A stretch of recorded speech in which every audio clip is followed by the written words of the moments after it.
راجہ صاحب آپ سوچتے ہیں کہ سپریم جوڈیشل کونسل ایک تحقیقات کے لیے، آج بھی انہوں نے چیف جسٹس صاحب نے کہا ہے کہ فورم کون سا ہوگا، کسی نے تو تحقیقات کرنی ہے، سپریم جوڈیشل کونسل کیا خود سے تحقیقات کر سکتی ہے یا اس کو کسی کو آتھورائز کرنا ہے؟ کیا کرنا ہے، راستہ کیا ہوگا؟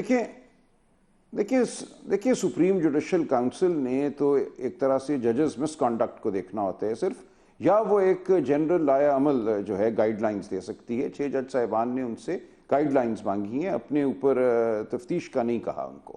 دیکھیے ایک جج جب یہ بات کرتا ہے اور 6 جج صاحبان مل کر ایک بات کرتے ہیں تو وہ زندگی اور موت کے فیصلے روز کرتے ہیں. میں بارہا یہ کہتا ہوں، آپ نے اب ان کو جھوٹا یا سچا ثابت نہیں کرنا.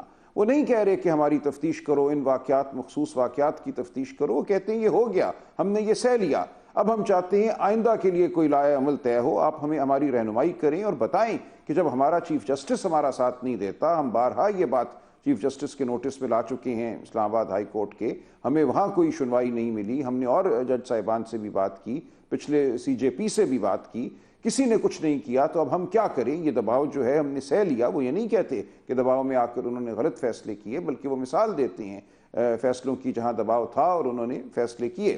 لیکن اب وہ یہ کہتے ہیں کہ اس ملک کی عدلیہ پر جو ایک صورتحال ہے، عدلیہ پر نازل میں کہوں گا، اس کے لیے ہم سب کو مل بیٹھنا چاہیے اور ایک متفقہ ہمیں ایک لائحہ عمل بھی دینا چاہیے اور ہمیں آواز بھی اٹھانی چاہیے. یہ بالکل سیاسی معاملہ نہیں ہے، یہ عدلیہ کی بقا کا معاملہ ہے. اس کو یہ کہنا کہ اب یہ سیاست کی نظر ہو گیا، میں بالکل اتفاق نہیں کرتا. اور سیاست کوئی بری چیز نہیں ہے.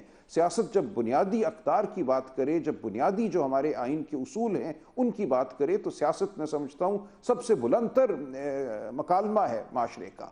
یہ کہہ دینا اب یہ بات سیاسی ہو گئی، سپریم جوڈیشل کاؤنسل کو اس کو ٹیکنیکلی ڈیل کرنا چاہیے تھا. کیا ڈیل کرنا چاہیے تھا؟ وہ یہ تو نہیں کہہ رہے 6 جج صاحبان کہ ہم نے جو کہا ہے اس کے لیے آپ شہادت اور گواہی لیں. وہ کہہ رہے ہیں آگے چلیں، بتائیں کہ اس دباؤ کو کیسے ہم نے اس سے نبرد آزما ہونا ہے، ہم نے کیا کرنا ہے اس کے لیے آئندہ. اور جو دباؤ ڈالنے والے ہیں ان سے مکالمہ کیجئے، اس دباؤ کو ختم کیجئے آئندہ کے لیے. یہ ہے اصل مقصد اس خط کا. یہ وسل بلوئنگ کی ہے انہوں نے، اور اس کی ضرورت بھی نہیں تھی. ہم سب جانتے تھے کہ کیا ہو رہا ہے. بھرت صاحب سیاست اس معاملے سے پورے طریقے سے علیحدہ نہیں ہونی. جو انہوں نے چند ایک واقعات گنوائے ہیں اس میں کوئی نہ کوئی پولیٹیکل کیس جڑا ہوا ہے. عمران خان کے 2 کیسز جڑے ہوئے ہیں، تو کہیں نہ کہیں آپ لوگ اس میں دوبارہ انوالو ہوں گے. You have to be answerable. Executive آپ ہیں، پی ڈی ایم کے وقت کا کھاتا ہے تو پی ڈی ایم میں بھی شہباز شریف کی حکومت تھی، اس میں بھی جواب دینا پڑے گا.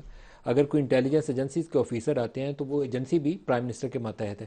تو یہ کیسے سیپریٹ ہوگا؟ سر آپ یہ دیکھیں چین آف ایونٹس دیکھیں، سارا جو بھی یہ سارا سلسلہ چل رہا ہے. سب سے پہلے آپ کے عمران خان کے کیسز آتے ہیں اسلام آباد ہائی کورٹ میں. عمران خان کو چاہتے ہوئے نہ چاہتے ہوئے، میں اس کے بارے میں نہیں بحث کرتا، ان کے فیصلے ہم آنر کرتے ہیں ان فیصلوں کو. انہوں نے ہر جگہ پہ ریلیف دیا عمران خان کو، پی ٹی آئی کو، جہاں سے بھی. لیکن وہ جو 30-32 سال کی سزائیں آپ سمجھتے ہیں صحیح طریقے سے ہوئی ہیں؟ وہ تو کورٹس میں آ رہی ہیں نا، آپ اس کو سیٹیسائڈ کر رہی ہیں نا ہائی کورٹس. میں تو ہائی کورٹس کی بات کر رہا ہوں. ہائی کورٹ کے اندر جو سلسلہ جو شروع ہوا، ہائی کورٹ کے ججز نے پریشر کی بات کی اور انہوں نے کہا کہ ہمارے پہ پریشر آ رہا ہے اور اس پریشر کے حوالے سے ہمیں گائیڈ لائنس دیں اور سارا کچھ کریں. ہماری جوڈیشری اتنی ٹوتھ لیس اپنے آپ کو کیوں شو کر رہی ہے جب ان کے پاس اپنے اختیارات تھے، اپنی چیزیں تھیں؟ آپ لوگ آپ کا اپنا چیف جسٹس تھا وہاں پہ، آپ وہاں پہ بیٹھ کے اس چیز کو ڈسکس کرتے، آپ اس کو کرتے. جب آپ نے اوپن کر دیا اور سارا کچھ کر کے سپریم کورٹ کے پاس بھیج دیا، تو میں سمجھتا ہوں سب سے پہلا بہترین حل یہی تھا کہ اس کو سپریم جوڈیشل کونسل کے اندر دیکھتے. سیکنڈ بیسٹ آپشن جو تھی وہ یہ تھی کہ ایک جوڈیشل کمیشن، جس کے لیے ہماری گورنمنٹ خود سامنے آئی، انہوں نے کہا جی آپ یہ بنائیں، اور ایک ایسے جج کو بنایا گیا جس کے اوپر میں سمجھتا ہوں کہ بڑا اچھا اس کا کیریئر تھا، اسپاٹ لیس کیریئر تھا.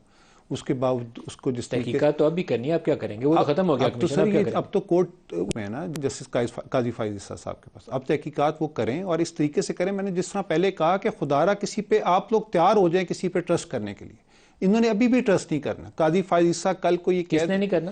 پی ٹی آئی نے ابھی بھی ٹرسٹ نہیں کرنا. ابھی بھی وہ اسی بات پہ ہوگی. کل آپ لکھ لیں اپنے پاس کہ کل جو فیصلہ آئے گا، انہوں نے اگر وہ فیصلہ ان کو نہیں پسند آیا، ان کی پسند کے مطابق اور ان کی منشا کے مطابق نہ ہوا، تو آپ دیکھیے گا کہ سب سے زیادہ یہ لوگ چیخو پکار کریں گے کہ یہ جی بائسڈ ہیں قاضی فائز عیسیٰ، سپریم کورٹ سے تگڑا فیصلہ آ جائے تو یہ ون ون ہوگی تمام سیاسی جماعتوں. میرا خیال ہے آنا چاہیے. میرا خیال ہے ساری کہ جماعتوں کو کوشش کرنی بالکل میرا خیال ہے کہ اب یہ ملک کا سسٹم اس طرف چلنا چاہیے کہ ایک دوسرے پہ بلیم گیم ختم ہونی چاہیے. میں سمجھتا ہوں کہ جو حکومت آئی ہوئی ہے اس حکومت کو اگر یہ فیصلہ آتا ہے اور یہ اس طریقے سے آتا ہے کہ جس کے اندر حکومت کے معاملات چیزیں ٹھیک ہوتی ہیں, پاکستان کے اندر پولیٹیکل اسٹیبلٹی کی طرف پاکستان جاتا ہے, اور میرا خیال ہے یہ ایک بہت بڑا موقع ہے ہماری جوڈیشری کے پاس کہ پاکستان کو دوبارہ پولیٹیکلی اسٹیبل کریں اپنے اس فیصلے کے ساتھ, اور یہ فیصلہ اور آنے والے وقتوں کے لیے یہ فیصلہ کریں کہ پاکستان نے کس طریقے سے چلنا ہے اور پاکستان کو کس طریقے سے چلایا جانا چاہیے.